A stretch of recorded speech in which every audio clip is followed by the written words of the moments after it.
On Tuesday, at least 30 Palestinians were killed by Israeli shells at a United Nations school housing refugees from the 11-day conflict there.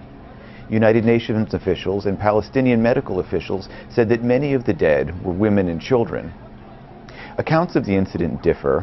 Israeli officials say that Hamas militants had fired several mortar rounds from the school, and they responded with several rounds of their own. Some Palestinian witnesses said that in fact there had been Hamas militants near the school, but they had not fired anything. New York Times correspondent Ethan Bronner reports from Jerusalem. One of the complications is that Israel continues to assert, and not utterly falsely, that Hamas hides itself among people, ordinary people, and therefore the responsibility for the deaths of such people is that of Hamas. But I'm not sure that everybody would agree with that. It is also clear that Israel, when it targets someone or something, in theory, is making a calculation of what else is around it and what other people would be hurt by it.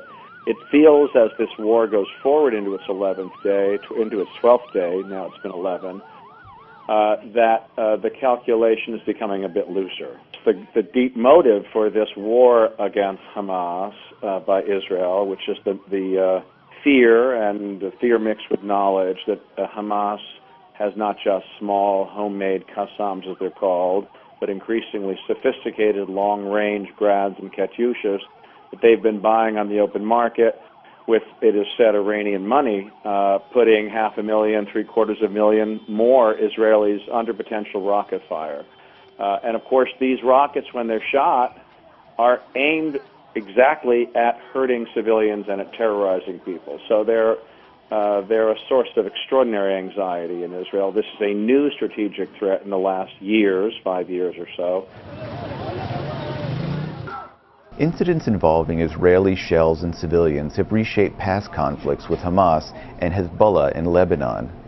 In a place as crowded as Gaza, they're almost inevitable to happen and will play a role as this conflict proceeds and ultimately is resolved.